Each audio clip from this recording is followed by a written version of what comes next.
वो लड़के पैदा कर देगा? ऐसे ऐसे शब्द यूज किए जाते हैं, जबकि अगर हमने अश्लील शब्द यूज करते हैं जो कि हमें पसंद नहीं है। सर अगर हमारा कहना है अगर हम कम भी कमा रहे हैं, हमें कम भी दे रहे हो तो कम से कम इज्जत से तो कमाएं। हमारे स्कूल में कुछ स्टाफ ऐसे हैं जो हमें परेशान करते हैं, अगर हम उस चीज का विरोध करते हैं, अपने सुपरवाइजर से कहते हैं तो वो कहते हैं ऐसा करो तुम अपना ट्रांसफर करा लो। देश के महानगरों में महिलाएं कामकाजी हैं, यह एक आम बात है। महिलाएं घर से निकलती हैं, काम पर जाती हैं और अपने परिवार को आर्थिक सक्षम बनाने में परिवार का सहयोग भी करती हैं। आपको कैसा लगेगा जब आपको आपके घर की जो महिलाएं हैं जो काम पर जाती हैं, चाहे वो बहन हो, बेटी हो, बहू हो या माँ हो, वो आपको घर पर आकर कहे कि आज मेरे अधिकारी ने मुझसे ये कहा हंसी मजाक में, अरे बच्चे नहीं हो रहे, मेरे वो चौकीदार जो बाहर बैठता है उसके तो लड़के लड़के होते हैं, उससे मिल लेना। अब जब ऐसी बातें आपको सुनने को मिलेंगी तो क्या लगता है कि किस भाई का, किस बेटे का, किस पति का खून नहीं खोलेगा। लेकिन हमारे बहुजन समाज का खून कसम से पानी हो गया है।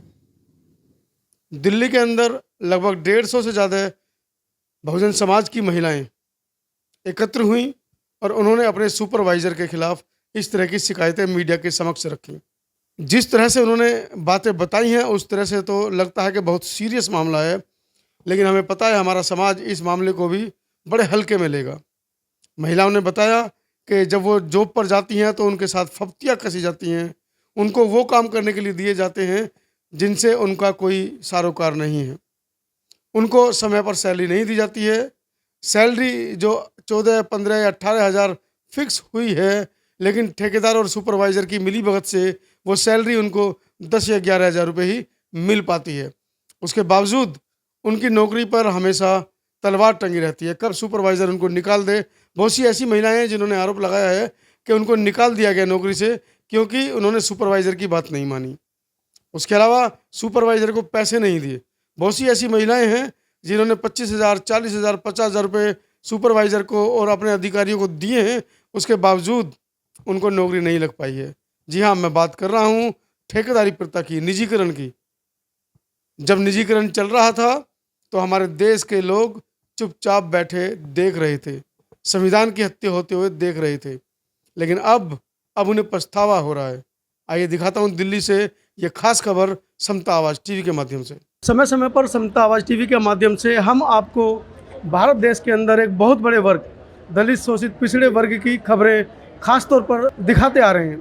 आज मैं पहुंचा हूं दिल्ली, जहां पर हमारे देश के अंदर एक बहुत बड़ा वर्ग है जिसको हम वाल्मीकि समाज कहते हैं। वाल्मीकि समाज की महिलाएं यहां पर एकत्र हुई हैं और उनकी क्या समस्याएं हैं, देश की राजधानी दिल्ली के अंदर क्या समस्याएं उनकी हैं, उनको लेकर वो आज एकत्रित हुई हैं। और कुछ गंभीर ही समस्याएं हैं जो सैकड़ों की संख्या में महिलाएं एकत्र हुई हैं। मेरे साथ नेहा है, नेहा से जानेंगे नेहा क्या मामला है, क्यों इतनी सारी महिलाएं आज यहाँ पर दिल्ली में एकत्र हुई हैं। सर इतनी सारी महिलाएं यूँ एकत्र हुई हैं क्योंकि उनकी सैलरी टाइम पे नहीं आ रही है, प्लस सैलरी काट के दी जा रही है और सर शोषण करने की कोशिश करते हैं। तो आप सरकारी स्तर पर हैं या ठेकेदारी प्रथा के साथ? ठेकेदारी पर है सर। तो क्या सैलरी और कितनी मिल रही है? सैलरी हमें पूरी आती नहीं है, 12.5 भी नहीं आती है, 12 से भी पीछे आती है। पेपर्स में ठेकेदार के अकॉर्डिंग कितनी लिखी गई है और आप लोगों को कितनी मिल पा रही है? ठेके में तो सर मतलब कि 18,000 होनी चाहिए जी। हमें मिलती ही 12 भी नहीं है, मतलब कि 11 भी नहीं आती ढंग से। और समय पर साथ नहीं, सबके साथ समय पर क्या सर, कभी लेट हो जाती है, कभी जल्दी आ जाती है। चलिए, ये तो एक मुद्दा था सैलरी का, शोषण के मुद्दे भी आप उठा रही हैं। हाँ जी सर, यहाँ पे महिलाओं के साथ जबरदस्ती करने की कोशिश की जाती है जी। अगर लेडीज इस चीज़ का विरोध करती हैं तो उन्हें परेशान किया जाता है। अब मैं अपने आप को ही लेके चलती हूँ, मुझे भी इतना परेशान किया गया है सर। मैं प्रेगनेंसी थी 2 मंथ की, मुझे परेशान किया गया, मुझसे डेस्क से उठवाई गई। हालांकि ये काम प्रिंसिपल मैम ने मना किया है कि नहीं होना चाहिए, लेकिन जो अदरवाइज हमारे स्कूल में मैनेजर नहीं है तो उनके जगह पर लैब असिस्टेंट को मैनेजर रखा गया, उसने परेशान किया हुआ सर। अश्लील बातें करता है वो, जो कि हमें पसंद नहीं है। किस तरह से छेड़छाड़ की जाती है, क्योंकि यहाँ अधिकतर महिलाएं बैठी हैं, इसी मुद्दे को लेकर बैठी हैं। किस तरह से सर मतलब कि हमें उल्टे सीधे शब्द यूज़ करता है, जो चीज़ हमें पसंद नहीं है। हमारे घर की पर्सनल बातों को लेकर भी बोलता है उल्टा सीधा। मतलब ये एक ही महिला के साथ या सभी के साथ? ये अधिकतर सबके साथ होता है। बहुत सी महिलाएं बोल पाती हैं, बहुत सी नहीं बोल पाती हैं सर। आपने शिकायतें की, उन शिकायतों पर कोई कार्रवाई होती है? शिकायतें मैं अपने सुपरवाइजर से करती हूँ। सुपरवाइजर कहता है, परेशान होके वो खुद ही कहता है, उस पर भी दबाव दिया जाता है, तो फिर वो कहता है कि तुम ट्रांसफ़र करा लो। तो शिकायतें लिखित में होती हैं या वर्बली? बोलने में। तो मतलब आपके ऊपर ट्रांसफ़र का प्रेशर डाला जाता है, ना कि जो आदमी पीड़िता को परेशान कर रहा है उसके साथ? उसके साथ कुछ नहीं होता। उसको कहा जाता है कि ये तो ऊंचे उससे है, तुम्हें ही ट्रांसफ़र करवाना पड़ेगा सर। ऊंचा कुल मतलब मैं समझा नहीं। मतलब कि वो हमसे ऊंचे हैं, गवर्नमेंट। हाँ जी। अच्छा, इसलिए मतलब आपको ये कहा जा रहा है कि आप अपने अधिकारियों की बातें मानिए, नहीं तो ट्रांसफ़र करा लीजिए। हाँ जी, ये कहा जाता है। तो साथियों, इस तरह की और भी महिलाओं से मैं बातें कराऊंगा आपको, जैसे कि खुलकर नेहा ने बताया है मीडिया के सामने कि इन लोगों के साथ, खासकर महिलाओं के साथ किस तरह से जातिवाद भी किया जा रहा है, इनके शोषण भी किया जा रहा है, और सरकारी स्तर पर इनकी वेतन को भी रोककर इनको आर्थिक भी शोषण इनके साथ किया जा रहा है। गीता क्या आरोप है आपका? जी, मेरे को कह रहे थे राशन में ड्यूटी लगाई गई थी मेरे लॉकडाउन में। अच्छा, पहले आप जॉब करते थे? हाँ जी। सरकार ठेकेदारी के अंदर में? ठेकेदारी के अंदर 9 साल मैंने जॉब करी हुई। ठेकेदारी में 2500 रुपये लगी थी। उसके बाद धीरे धीरे सैलरी बढ़ी गई मेरी, और क्या नाम बोला कि नाम तुम्हें हटा दिया, और कारण नहीं बताया क्यों हटा दिया? नहीं, कुछ नहीं बताया मेरे को। मेरी जगह और पैसे लेकर 70,000 रुपये लेकर बंदा लगा दिया जोरीपुर स्कूल। तो अभी कितने दिन से घर बैठे हैं आप? मेरे 7 महीने हो गए सर।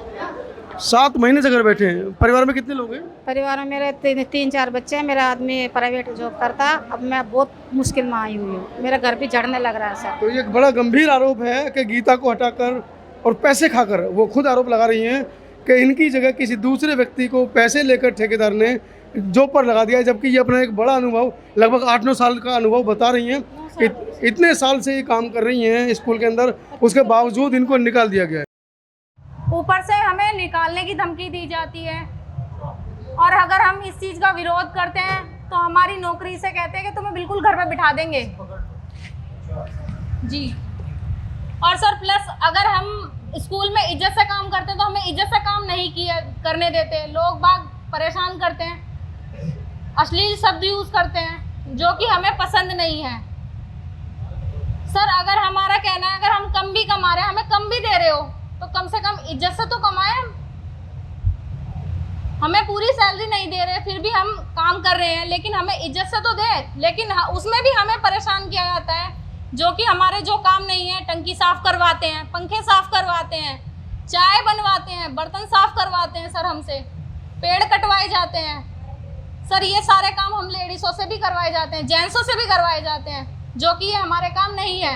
हमारा सफाई का काम है सर। सफाई का काम की अदरवाइज इतना काम किया जाता है, जो कि फावड़े चलवाते हैं हम पे सर। ये काम हमारे उसमें थोड़ी, हमारा तो सफाई का काम है। हमें परेशान किया जाता है। अगर हम नौकरी इज्जत से कर रहे हैं, हमारे स्कूल में कुछ स्टाफ ऐसे हैं जो हमें परेशान करते हैं। अगर हम उस चीज़ का विरोध करते हैं, अपने सुपरवाइजर से कहते हैं, तो वो कहते हैं ऐसा करो, तुम अपना ट्रांसफ़र करा लो। सर हम ट्रांसफ़र इधर से उधर, उधर से उधर, ऐसे कब तक काम चलेगा सर? कभी तो इस चीज़ का विरोध करना पड़ेगा। तो इसलिए मैं तो यही कहना चाहूँगी सब लेडीज़ों से कि अपनी आवाज़ उठाओ, हक के लिए बोलो। जिसकी नौकरी पे आ जाती वो भी बोलो, और जिसके साथ गलत काम किया जाता है वो भी बोलो। इस चीज़ में बिल्कुल शर्म नहीं करनी है, हक के लिए बोलना पड़ेगा अपने, वरना फिर कोई फ़ायदा नहीं। अपने घर पे बैठ जाओ अगर ऐसा नहीं कर सकते।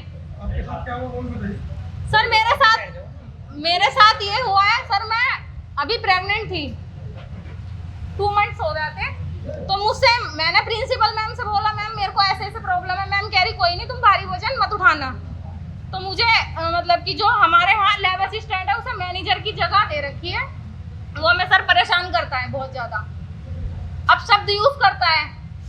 अगर हम किसी रीज़न में बोलते हैं कि सर हमें मतलब कि कोई चीज़ की ज़रूरत है, मतलब कि परेशानी हो रही है, हमसे ये चीज़ नहीं हो रहा, अरे तुम्हारा आदमी कैसा है, और अपने वो गार्ड है ना, वो है, वो लड़के पैदा कर देगा, ऐसे ऐसे शब्द यूज़ किए जाते हैं। जबकि अगर कोई बात रख दी कि सर हम ऐसे ऐसे प्रॉब्लम है, तो हमें ऐसे शब्द यूज़ किए जाते हैं, जो कि हमें सुनने में भी अच्छे नहीं लगते। हमें उल्टे सीधे शब्द बोलते हैं। और फिर ऊपर से सर हमसे ये कहा जाता है कि तुम ट्रांसफर करा लो। सर हम कहाँ तक सर ट्रांसफर कराएंगे। फिर मैंने अभी परसों की बात है, मेरे को दिक्कत हो रही थी, मैंने कहा सर ऐसे बात है, तो मैम ने मुझे कहा कि डेस्क नहीं उठानी है बेटा, तो सर ने कहा नहीं बोझ नहीं है उठा लेगी है। सर उसी दिन से मुझे प्रॉब्लम चालू हो गई। आज मेरी इतनी तबीयत खराब है,